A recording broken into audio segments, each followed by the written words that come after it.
everybody, it's been a while since I did a book haul, so today I'm going to do a haul of mostly young adult with a couple of middle grade books. And all of these I got at thrift stores or secondhand stores, so they were all pretty cheap. Most were like $1 or less. But before I get to the books, I just want to update you all real quickly that I talked about my Patreon in my last video, but I have since updated it with incentives and rewards for anybody who does pledge to support me on Patreon.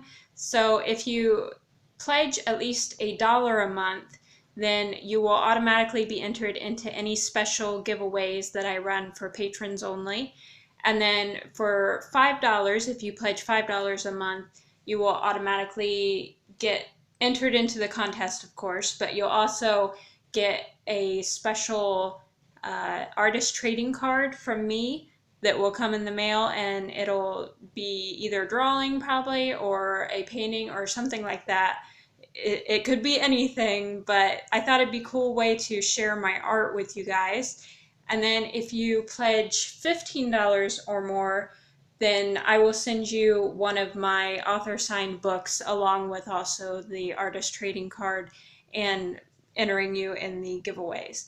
So make sure you check that out. My Patreon link is always in the description of every video, and I normally try to put a card in each video with the information too, so make sure you check it out. And I just thought it would be a fun way to give back to anybody who wants to support me. And I've been wanting to be more active with my Patreon, so that's why I've decided to do this. And I hope you guys will like those little prizes that I decided on, but the reason I picked like $5 and $15 for the artist trading card and for the book is to make sure I have enough to pay for shipping no matter where you live. So even if you're not in the US, you can still support me on there and get the perks. All right, with that out of the way, I want to go ahead and go over some of these books I got. So this one is Reincarnation by Suzanne Wayne. And it says many lives, one love, and as you can tell, it's obviously a romance. And I'll kind of, you can read it. You can read it if you want to, but it is a story about two people who, through different lifetimes, they fall in love, and it's all about the stuff that they go through. So I thought it sounded like an interesting story. I've always found the idea of reincarnation fascinating, and it is cool to think of soulmates that, get together in different lifetimes. That's a cool idea, so I thought I'd give it a try. And then I have this book, which is a Wicked Dead book, which I'd never heard of this series, but I guess it came out a few years ago. And this is Torn, a Totally Killer Cut by Stefan Petruka and Thomas Pendleton. And I'll go ahead and read the description of this because it's real short. Devon's rock band Torn is about to hit the big time. The haunting song he's just written is getting buzz. Between his gorgeous girlfriend Cheryl and all the perks of high school stardom, Devon's feeling pretty good. Then his bandmate is murdered, viciously. Is it a gang slaying, or has Devon's lingering melody called up something from the darkness? And I thought this sounded cool because I like scary books. I like horror and thriller and mystery and all that stuff. But I also like that it's kind of about a rock band because I love stories about anybody who's creative. So I thought that sounded cool. And I'm going to have to look out for the other Wicked Dead books, Lurker and Snared. If I see those, I'll definitely have to get them.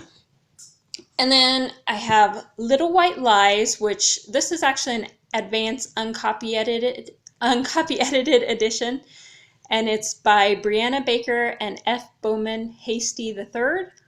And this is kind of like about social media, so it just looks pretty interesting. It's about something that a girl, a 17-year-old, puts on social media, and it goes viral, and so then she becomes famous and she's getting all these good deals and offers. But then it turns out that she actually wasn't writing her own posts for the stuff that she became famous with. She had hired a ghostwriter to help her with her social media. And it comes out that, she had used someone else, and then the backlash is horrendous, which you all probably know social media can be really, really tough on people, especially if they make mistakes or do something stupid or aren't honest or whatever.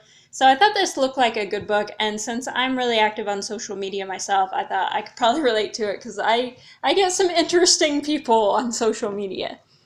And then I have Undercover Girl, which is the #1 in, I guess, the Secret series by Christine Harris. And this is just kind of like your general sci-fi, futuristic kind of book. It's about a girl who's an orphan, a genius, and a secret agent, and she is sent to work for a mysterious organization that taught her how to be a spy. And so it's kind of, that kind of what you would expect for a futuristic type sci-fi novel. So it looks interesting, and I figured I'd give it a try. And then I have The Old Willis Place, a Ghost Story by Mary Downing Hahn, and it says on the front, an empty house full of secrets. And it's about a girl and her brother who have been kind of secretly living behind a place called the Old Willis Place. It sounds like they're maybe orphans or living on their own. And so it just looks like an interesting story, and obviously there are some ghosts involved, and so I don't know exactly what all the plot really is about, but I do love ghost stories and thought it looked good. And I've read stuff by Mary Downing Hahn before that was good, so I thought I'd give it a try. And then lastly, we have Beaten by Suzanne Wayne, and this is, it says Surviving Southside on it. And this is about a teenage girl who is in a relationship with a guy who has some anger issues, and the guy is a star running back and appears to be, the perfect guy, and the girl is the cheerleader co-captain. So they appear to be the perfect couple, but the problem is that when he gets upset, Ty screams at her, and then eventually he actually hits her. So this is kind of a story about the beginnings of domestic abuse, especially with young girls and young guys. And I'm assuming the story kind of is about how you should react if you get into a relationship with someone who is abusive to you. And I'm certainly hoping the book will make it clear that you should not stay in those kind of relationships. So I would be very, very surprised if it didn't make it clear that you should not stay in those kind of relationships. Unless maybe the person genuinely gets help and changes, but even if they genuinely get help and change, you still got to be careful. And you still got to put boundaries in place and safeguards and things like that. But I thought it would be interesting. So all of these are kind of more mature. I would say that to read these, most of them, I would recommend you be at least 12 or older, maybe even a little bit older for some of them. But I think they look like good books, and it's been a while since I read a bunch of young adult stuff, so I've kind of been collecting some of it, and I plan to read them all. And if any of them really stand out and are really awesome, then I'll probably do like a review individually on that book later. But we'll see. I don't know if any of them will be that good or not. But that's it for today. I just wanted to share some of the books that I'll be reading soon. If any of you have read any of these books, feel free to comment, tell me what you thought about them, or if you've read books by, other authors, or if you've read other books by the same authors, feel free to share that. And let me know if there's any good books that you guys think that I should read or check out, because I'm always looking for suggestions. And I'll see y'all later, so I hope you have a great day. Bye.